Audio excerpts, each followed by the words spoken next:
आकाशवाणी भोपाल से प्रस्तुत हैं प्रादेशिक समाचार।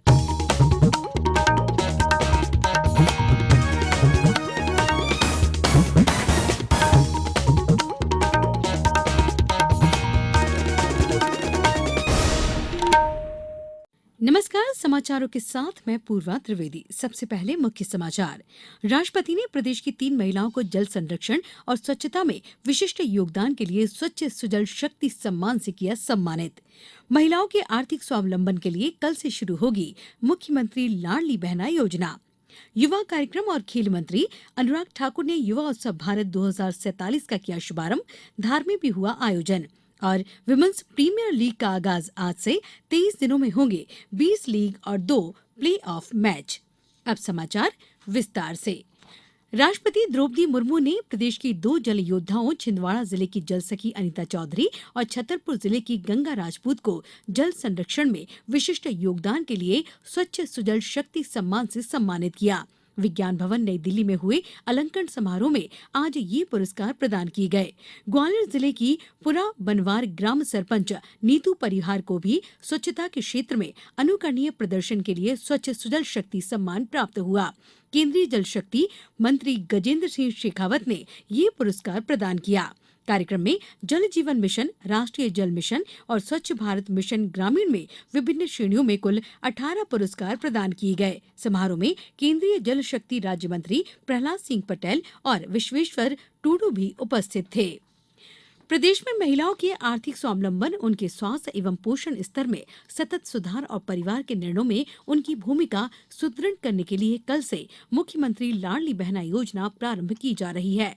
मुख्यमंत्री शिवराज सिंह चौहान द्वारा योजना का शुभारंभ कल दोपहर 1 बजे भोपाल के जम्बूरी मैदान में आयोजित राज्य स्तरीय कार्यक्रम में होगा। कार्यक्रम में लगभग 1 लाख महिला प्रतिभागी सम्मिलित होंगी।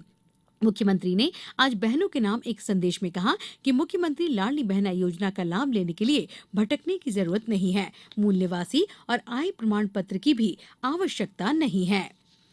प्रधानमंत्री नरेंद्र मोदी ने कहा कि इस वर्ष पेश किए गए बजट से देश में बुनियादी ढांचा क्षेत्र की विकास दर तेज होगी। उन्होंने कहा कि बुनियादी ढांचे का विकास किसी भी देश की प्रगति का एक महत्वपूर्ण आधार स्तंभ होता है। श्री मोदी ने आज प्रधानमंत्री गति शक्ति राष्ट्रीय मास्टर प्लान के अंतर्गत अवसंरचना और निवेश व्यवस्थागत दक्षता संवर्धन विषय पर आयोजित वेबिनार में ये बात कही। उन्होंने कहा कि सरकार ने बुनियादी ढांचा विकास के लिए आगामी वर्षों में 110 लाख करोड़ रुपए के निवेश का लक्ष्य रखा है। श्री मोदी ने कहा कि गति शक्ति राष्ट्रीय मास्टर प्लान से देश की बुनियादी ढांचे और उससे जुड़ी व्यवस्था को नई गति मिलेगी। उन्होंने ये भी कहा कि आर्थिक और बुनियादी ढांचा आयोजन और विकास को परस्पर जोड़ने का एक महत्वपूर्ण साधन है।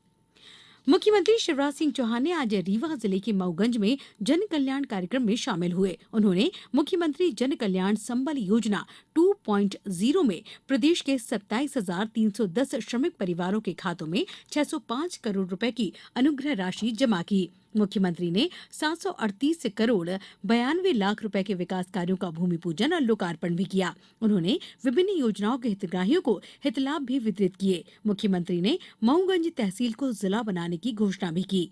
4 तहसील मऊगंज, हनुमना, नईगढ़ी और देव तालाब को मिलाकर मऊगंज प्रदेश का नया जिला होगा। श्री चौहान ने कहा कि आज से ही जिला बनाने की प्रक्रिया प्रारंभ हो जाएगी और आगामी 15 अगस्त को जिला मुख्यालय पर तिरंगा फहराया जाएगा।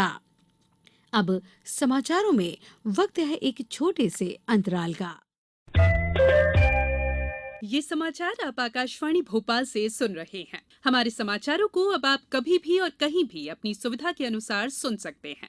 ये समाचार बुलेटिन YouTube, ट्विटर और फेसबुक पर AIR न्यूज भोपाल पेज पर भी सुने जा सकते हैं। इसके अलावा आप हमारी वेबसाइट newsonair.nic.in पर अथवा AIR न्यूज ऐप पर भी समाचार सुन सकते हैं। अंतराल के बाद पुनः आप सभी का स्वागत है। युवा कार्यक्रम और खेल मंत्री अनुराग ठाकुर ने आज पंजाब के रोपड़ में युवा उत्सव भारत 2047 का शुभारंभ किया। उन्होंने युवा उत्सव के डैशबोर्ड की भी शुरुआत की। श्री ठाकुर ने कहा कि पहले चरण में इस वर्ष 31 मार्च तक देश के 150 जिलों के स्कूल और कॉलेज में युवा उत्सव का आयोजन किया जा रहा है। श्री ठाकुर ने युवाओं से देश के विकास, विरासत और मूल्यों के संवर्धन में योगदान का अनुरोध किया। यह आयोजन इस वर्ष मार्च से जून महीने तक जारी रहेगा। धार में नेहरू युवा केंद्र द्वारा शासकीय स्नातकोत्तर महाविद्यालय में युवा उत्सव का आयोजन किया गया। 15 से 29 वर्ष के युवाओं के लिए आयोजित इस उत्सव में लगभग 250 युवाओं ने भागीदारी की। इस दौरान कविता लेखन, पेंटिंग, मोबाइल फोटोग्राफी, भाषण और सांस्कृतिक कार्यक्रम प्रतियोगिताएं आयोजित की गईं। उत्सव में सांसद छतर सिंह दरबार ने भी शिरकत की। केंद्र सरकार ने 1 अप्रैल से हॉलमार्क वाले ऐसे स्वर्ण आभूषणों और स्वर्ण कलाकृतियों की बिक्री पर प्रतिबंध लगाने का निर्णय लिया है जिन पर 6 अंक का कोड नहीं होगा। उपभोक्ता मामले, खाद्य और सार्वजनिक वितरण मंत्रालय के अनुसार ये निर्णय छोटे विक्रेताओं के स्तर पर भी गुणवत्ता को बनाए रखने के लिए लिया गया है। केंद्रीय वाणिज्य और उद्योग मंत्री पीयूष गोयल की अध्यक्षता में कल भारतीय मानक ब्यूरो की समीक्षा बैठक के बाद ये निर्णय लिया गया।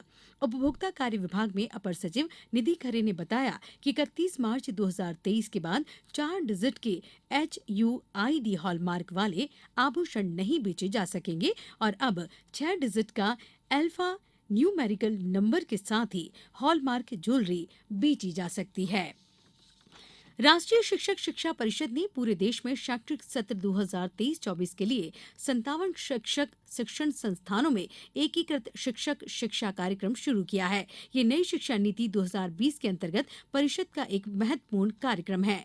4 वर्ष तक का ये पाठ्यक्रम शिक्षा में स्नातक की डिग्री प्रदान करता है। ये पाठ्यक्रम प्रतिष्ठित केंद्रीय या राज्य सरकार के विश्वविद्यालयों और संस्थाओं में प्रायोगिक आधार पर शुरू किया जा रहा है। इस एकीकृत पाठ्यक्रम के लिए प्रवेश राष्ट्रीय परीक्षा एजेंसी राष्ट्रीय प्रवेश परीक्षा के माध्यम से किया जाएगा। विमेंस प्रीमियम लीग का आज से आगाज होने जा रहा है। इसमें 23 दिनों तक कुल 20 लीग मैच और 2 प्लेऑफ मैच होंगे। पहला मैच आज रात 8 बजे मुंबई इंडियंस और गुजरात जायंट्स के बीच खेला जाएगा। बीसीसीआई की विज्ञप्ति के अनुसार आज उद्घाटन समारोह के साथ इस टूर्नामेंट की शुरुआत होगी।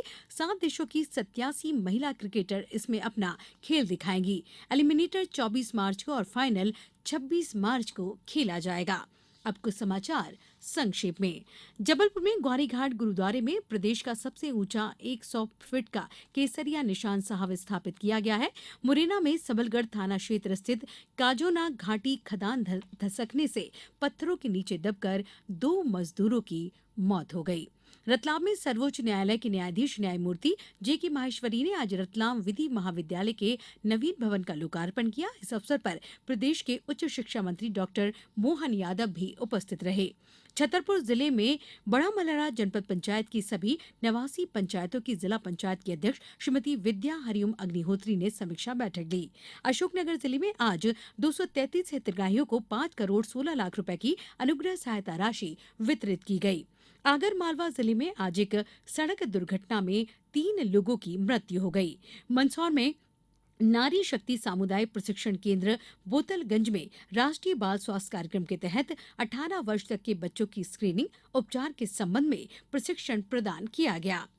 अंत में मुख्य समाचार एक बार फिर। राष्ट्रपति ने प्रदेश की 3 महिलाओं को जल संरक्षण और स्वच्छता में विशिष्ट योगदान के लिए स्वच्छ सुजल शक्ति सम्मान से किया सम्मानित। महिलाओं के आर्थिक स्वावलंबन के लिए कल से शुरू होगी मुख्यमंत्री लाडली बहना योजना। युवा कार्यक्रम और खेल मंत्री अनुराग ठाकुर ने युवा उत्सव भारत 2047 का किया शुभारंभ।